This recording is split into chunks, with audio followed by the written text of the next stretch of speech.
The story kicks off with a guy named Michio who suddenly wakes up in a horse stable. Oddly enough, he doesn't remember a thing. The last clear memory he has is trying out some strange online game. Out of nowhere, a menu interface pops up showing that Michio has been assigned the role of a level 1 villager. Michio doesn't think much of it at first since he's already used to playing VR games. After looking around, he finds a pair of sandals and immediately puts them on. Surprisingly, as soon as he wears the sandals, his job class updates and now he's also labeled as a thief. Michio also recalls selecting a weapon before entering the game. Turns out his sword, named Durandal, is buried in the straw nearby.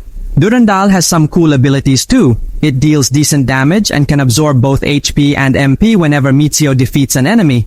Stepping out of the stable, Michio sees the village in chaos. Villagers are running around in panic. It seems the place is under attack by a group of bandits. Using his identification skill, Michio checks the bandit leader's stats and realizes this guy is no joke, already at level 41 and decked out in high-level gear. Michio even eyes the bandit boss's headgear, a bandana, which looks pretty valuable. The villagers don't stand a chance against the bandits, but then Michio spots an opening while the boss is distracted in battle. Without hesitation, he makes his move and against all odds manages to take down the boss. One by one, the other bandits fall to Michio as well. After the fight, Michio levels up to level 2 and to his surprise, he gains a new job class, Hero. The village chief approaches him and invites Michio to his house, offering him a selection of weapons as a reward, all taken from the defeated bandits. However, none of the weapons impress Michio. The only thing he's really interested in is that bandana the bandit boss was wearing.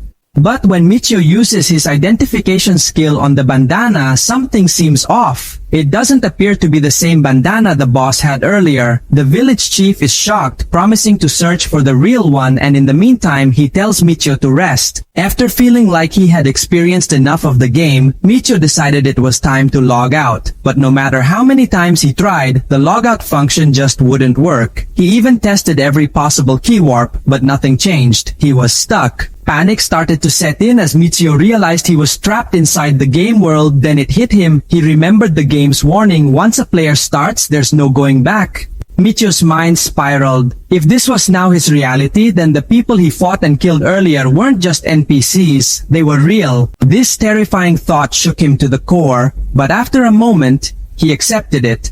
Survival was all that mattered now, and he had done what was necessary to stay alive. Eventually, Michio resigned himself to the fact that he'd be living in this game world from now on.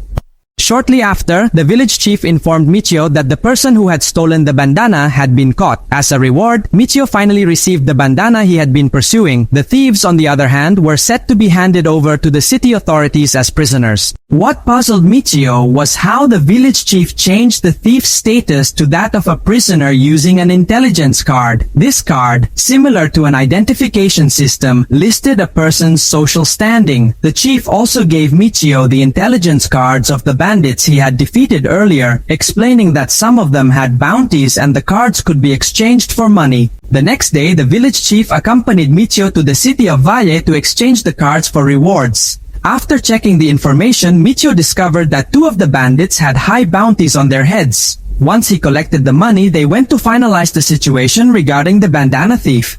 On the way, the village chief advised Michio to steer clear of the more dangerous parts of the city, like the slums and less reputable areas. When they arrived at the merchant's shop, they exchanged news and information.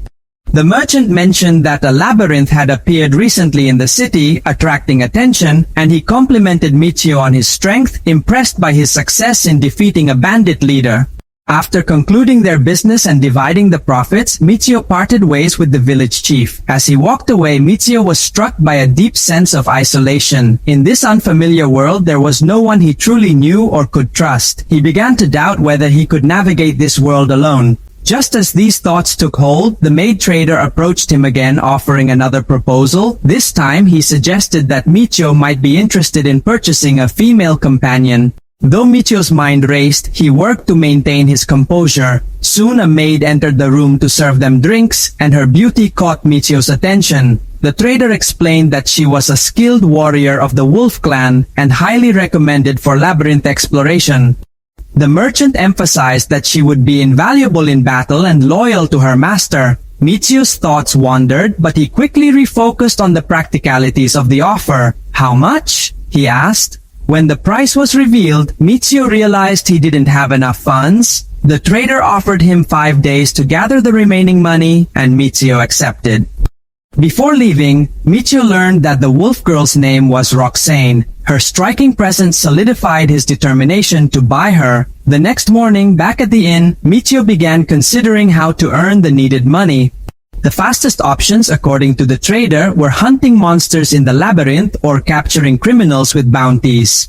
Knowing that hunting bounties was challenging, Michio decided to head into the labyrinth first. He visited a weapons shop, purchasing a backup sword and some armor, and then set out for the labyrinth. Once inside, Michio noticed that his job had shifted again, this time to adventurer. With the new title came new abilities like Item Box, Dungeon Warp, and the ability to form a party. He experimented with these skills, learning that Dungeon Warp allowed him to teleport, though only within the labyrinth itself. Soon, Michio encountered his first monster, a tree-like creature. With a single strike, he defeated it and collected the loot it dropped. Eager to try out another of his new skills, Overwhelming, Michio activated it, and the monster's movement slowed, almost as if time itself had been altered. But instead of feeling energized by the fight, Michio found himself questioning the point of it all. He felt strangely unmotivated, and after a bit of investigation, he realized that using the skill had drained his MP, leaving him in a state of pessimism. Luckily, Michio had his trusty sword Durandal, which could absorb MP from defeated monsters, restoring his strength. After wrapping up his monster hunting, Michio went to sell his loot. Unfortunately, when he tallied up his earnings, it wasn't nearly enough to buy Roxane. Determined to make more money, he headed back into the labyrinth the next day. This time, with his new warp skill, he no longer needed to walk to the labyrinth entrance. However, using warp drained all his MP, leaving him feeling drained and pessimistic again. As he sat down to rest, Michio stumbled upon what he thought might be a treasure room, but to his dismay, it was actually a monster room filled with tree-like creatures. Already exhausted, Michio struggled to fend them off. Thankfully, his sword, Durandal, absorbed HP and MP from defeated monsters, giving him just enough strength to survive the onslaught. After an intense battle, Michio managed to defeat all the monsters and escape the room. Upon returning to town, Michio noticed a crowd gathered around a bandit's corpse. The townspeople speculated that the bandit had been killed by a rival gang, likely out of revenge or for control of territory. Seeing the dead bandit gave Michio an idea. Hunting wanted bandits could be far more profitable than grinding in the labyrinth. The rewards were much higher, and it seemed like a quicker way to gather enough money for Roxane.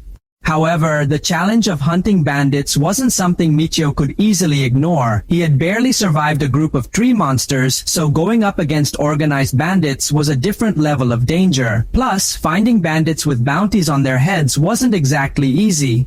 That afternoon, Michio wandered the city, hoping to stumble upon a lead. When he didn't find anything, he remembered the slums the village chief had warned him about.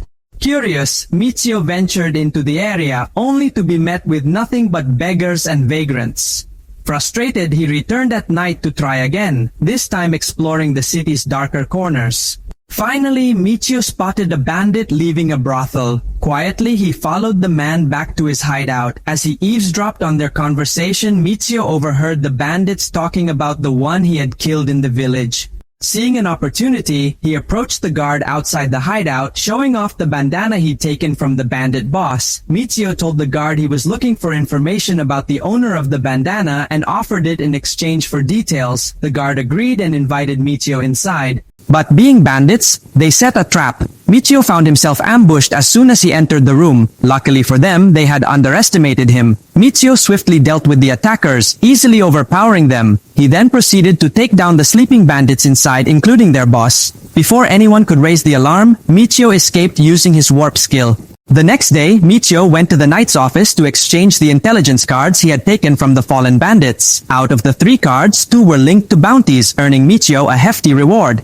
One of the first things Michio noticed was how soft Roxane's wolf ears looked, and he couldn't resist asking to touch them. When Roxane referred to him as master, it made Michio even more flustered. However, he managed to stay composed, not wanting to give the wrong impression and appear overly eager. As they settled in, Michio realized that Roxane didn't have any shoes. Feeling responsible, he bought her a pair and suggested they go out to get some more essential supplies, especially for their future adventures. During their shopping trip, Michio discovered that Roxane was quite meticulous and took her time choosing even the smallest items like a shield. When asked if she needed anything else, Roxane shyly mentioned she needed new undergarments as she only had one pair. Michio's mind wandered for a moment, but he quickly focused on the practical side of things. Once their shopping was done, they returned to the inn. Michio suggested they share the bed, but Roxane seemed a little shy and hesitant, making excuses that it was still early. Despite the slight awkwardness, they continued getting to know each other. As night fell, the innkeeper brought them water for a bath. Michio asked Roxane to help wash his back, and afterward he offered to do the same for her. This helped them build trust and strengthen their bond as companions. They both rested well, ready for the adventures ahead.